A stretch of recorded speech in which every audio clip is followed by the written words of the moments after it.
brings a 10 as well to these heats. One more look here, Pete. Just look at the timing where he uses that ramp. It's a solid overhead wave and just perfectly placed. Technique impeccable, no grab. Board stayed right, stuck to his feet. Looked like the whole time he was going to make that. Incredible. It really, truly is incredible. I don't know how he does it.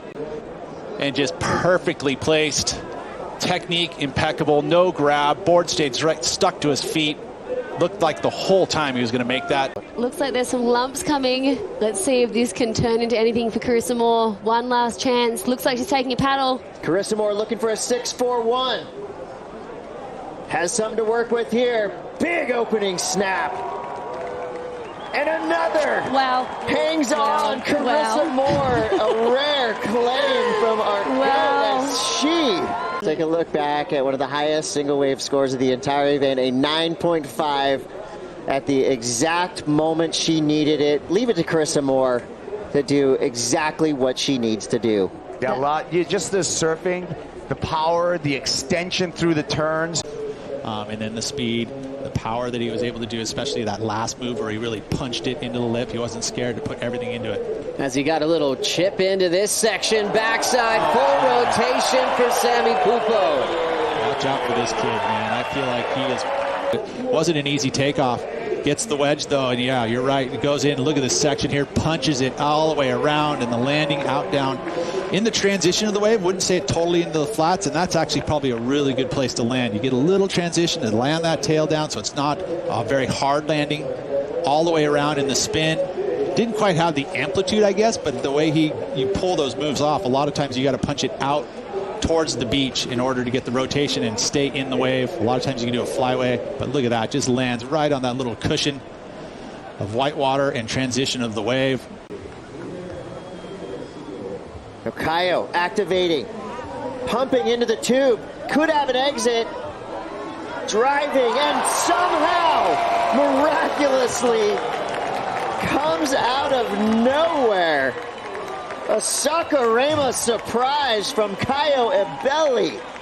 Let's check it out on the replay. Caio deep in the barrel, cavern, headlamp on, spelunking through there, finds the exit, sees the little light at the end of the tunnel, and is able to find it. Here we go again. Ibelli deep in the barrel. Gonzo way behind the foam ball is able to find that little ray of light and able to aim for it.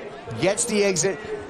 And here we go, one more time, slow motion, and you can really appreciate, you know what this is? This is a perfect 10-point ride.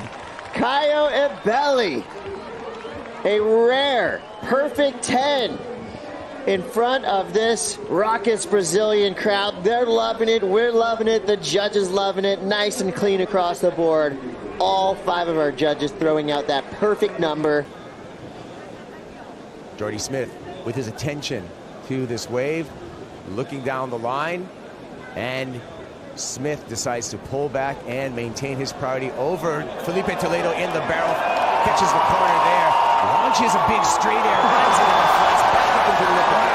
Toledo finds it and gives us the Ginsu on the neck like he's hunting. That was insane right there. Jordy Smith with priority, just a little bit too deep. And Felipe Toledo gets the crowd involved from the get-go. That was one of my favorite airs I've seen this entire event. The ability to be able to control the body through the air and land in the fashion that he did. Look at this one right here. Slides up into the barrel, beautiful little tube ride, and then bing, just flies through the air, lands nice and clean and straight in transition. That's as good as it gets. I mean, to land a big air like that and to go straight into that next maneuver without having to shuffle your feet. I like the little tube ride as well. Beautiful little barrel, and then right here, bingo. I mean, that is 6 to 8 foot out of the top of the wave and finishes strong. Game on, says Felipe Toledo. Slow motion action to really appreciate what Felipe Toledo just did. Up in the air, lofty, flying, lands, stomps the landing, but this is incredible just to get back up in the lip there. 11.17 required. Can't you break it on this wave? Looking for the tube time. It's a beautiful little corner. Oh, yeah. It comes out nice and clean. You set it, Barkley. She can find the tube out there and then shuts down the closeout turn. This is a great comeback wave for Gilmore. Oh, exactly what the doctor ordered, that one. That was really well done, and we knew with that experience she has with the tube growing up on a point break, nobody can ride the barrel as good as Steph. Coming here really on this wave is all about the tube as we look at that angle from the WSL house. How deep and beautiful. Always perfect on her positioning when it comes to tube riding. Is Steph Gilmore honed her skill. At the moment, Kelly needing an 8.35. That's definitely within his scoreline. Here we go. Here he goes, Kelly Slater. Eases off the bottom, stalling for the barrel, finds his way into the barrel, threads through that first section, second section for Kelly Slater, and he comes out, answering back, pointing to the beach. Let's get to Strider for the crowd reaction to that wave. Strider, here's a replay of Kelly Slater. Yeah, you know, look at him dragging that hand, slowing himself down, pulls up into the barrel, nice and high, drives through that next section, and just sneaks through the doggy door, pointing at the crowd, saying, yep, Felipe got a 9.1. What is this going to come in as? Let's see, needs to be nice and deep, needs to disappear. So far, right there, that second section completely disappeared. I think, you know, the judges are very critical with tube riding, Kaipo. Here is Toledo's first shot. Winds up off the bottom, right by Slater, snaps up in the lip. Double pump off the bottom again for Felipe, throws it in the air, lands bolts, full completion, and hits the lip again with some quick feet. Full rotation, 2 off the tops. That's the way to kick off a heat. That wind is just basically going to stick his board to his feet like glue. Let's have a look at this right in front of Kelly. Bottom turn, nice little snap there. That was just a setup move because he knew this section was coming. Into the air, perfect landing there from Felipe Toledo and finished off strong. This kid is going to be hard to beat out here on this wave. Just the speed of the wave itself. I mean, it's not a slow wave. You need to have a lot of down-the-line speed. You know, even those airs, you've got to cover a lot of distance to get around that section. So what an opening wave there from Toledo. It's going to be go time for Gouveia and Dino. Adrian de Souza, second place, priority over Andino. This is going to be a decision time for both of the surfers. Neither one of them taking the corner, taken by Yago Dora, our heat leader. There's a layback snap to begin with. Patient off the bottom, throws the fins, 180 there, spins right back around. Looking electrified, Yago Dora. Wow. Improve his situation. I love the bottom turn leading into this next maneuver. Watch how low he gets, jams it off the bottom, kicks the tail out. Control, absolute control right there from Yago Dora. So good to see the rookies mixing it up with the world's best here in the final. Toledo finding a wedge on the inside. This could be more like it for Toledo fans. Drives off the bottom. In the tube, driving through, and he comes out after the spit. Felipe Toledo gets the crowd on their feet for good reason. An incredible tube ride from Toledo. Wow. That was probably one of the best tube rides we've seen this entire event. Further down the line, too.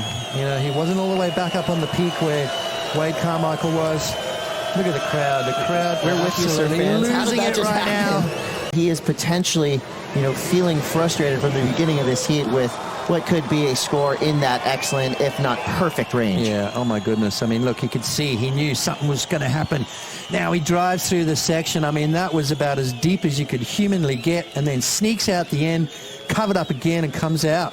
What a tube ride from Felipe Toledo. I mean, this guy's good in the air. He's good on the face of the wave, but he has proved to the world right now that he is one of the best tube riders as well. There was flying out of that. That was incredible. And they both have a front row seat to the Toledo show. Taking the high line, you see the windup, the coil, as Toledo hunting the section, finds it, goes to the air. Oh, a massive backside. Are you fully kidding rotated me? 540 straight to the flats, nose pointing to the beach. You saw that thing happening from a mile away. Criminal intent for the lip, Toledo. Mental. Where is this going to factor in? What are you seeing with the judging you've seen so far this year? Where is this going to go? You kind of got to go an excellent range, you know? Yep. Like, he missed a lot of the wave, but just that turn itself with so much backwash and bump, you know, like that thing's huge. Look at the distance he covered. Is that a 10 maybe? That's got to be a 10, right? I mean, that's the longest. I mean, the distance covered. Wow. It's got to be as wide as this room. It's going 15 feet. Yeah, and landed long. perfect too. I mean, there was no glitches. There was no. Look at Seabass. Well, it's a 10 from Seabass for sure. It's a 10 from Seabass, and well, I wouldn't be surprised if that goes up into that 10-point range. And he's having a look. Here it goes. The John Florence show is on again. Speed down the line, up into the air. Florence goes upside down. The miracle worker somehow inverted upside down. Nails the front three, reverts out in the white water. How does he do it? Look at this one. Biggest set wave. Flying along here, getting it set. Widens the stance and goes upside down. No grab and just lands perfectly. So John Florence showing us why he has got 2 world titles under his belt and is starting to crank it up. Are you kidding me? He's upside down. Thank you for your time. We'll let you get back into heat, and we'll let you guys get back into heat on the set. Waves. Thanks, guys. Fabio's son. This is Ian Gouveia just trying to find a line through this inside section. Now it rifles off the bank, and he comes through that section. Listen to the crowd, punctuated with a big free-fall floater. Ian Gouveia, the crowd erupts. Crazy. And he is, he knows it. He's having a ball out here Safe to say. Bohemia. That's going to go excellent. You know, and the crowd right there. You see Jordy over his shoulder. What just happened? What just happened then? You know, the beginning of that wave, he was kind of outrunning it, and then that next section comes up. But you know what? I think the best part of that wave was the closeout smash he does. Watch this. Takes off, again, technique, trying to slow down. The wave doesn't really look like it's going to barrel too much, but the next section down the line, he sees it, gets himself into that tripod position, and is super deep, spit out. But then look at this. Just tags it and drifts. How does he pull that off? That is crazy stuff. That is going to be a gigantic number. Again, looking at it inside the barrel here. Let's see if we can keep our eye on him. He even disappears from view on that angle. But this here, where the drift on that section, that is what you call a critical section. We have seen surfers hit it time and time again. Their boards are breaking in two, but he keeps it together, somehow pulls that one off. Again, that technique, everything moving forward, down the line. This wave's running down the line. We could even see a perfect score. We'll see. It's been tough to find 10-point rides, but this is pretty darn close. That end maneuver, like you said, Pete, we've seen so many surfers attempt it and just be lit up by that white water. Somehow, even with that drift and direction change on that tail, he manages to hold on, and we are going to see, I'm going to say, the biggest score of the event dropped. You were mentioning it could be perfect. Trying to avoid that 25th place. As we wait for someone to crack this heat wide open, Tomas Hermes is deep, disappeared, and reappears. Wow, Tomas Hermes out of nowhere, finding the gem straight off the jetty. The crowd definitely eating that one up. So Tomas Hermes now, just as we thought this heat was kind of getting a little bit lethargic. Huge score across the board. Tomas Hermes drops a 9.07. So right now, Tomas Hermes, a 9.07, one of the best waves of this event. Connor now in a combo situation. Now, you can see Connor having a look at that wave. Tomas driving through the section, super deep, up and over the foam ball, and then reappears right at the end, sneaks out of it. On top of that, hands up above, and why not? What a wave there from Tomas Hermes. Up and over that section. Beautiful positioning. And sneaks out saying, what else do I have to do? Scores every judge over 9 points. 9 points or more. 9.2, 9.3 was the highest. Averaged out to a 9.07. Wowzers. And just like that, Connor Coffin in a combo situation. Not the good combo, by the way. Here we go, Pete. Does it from the start. Yeah, so again, drags right in. You can see the red jersey there. Doesn't have the clean exit, but this maneuver here, that is a very difficult section to hit.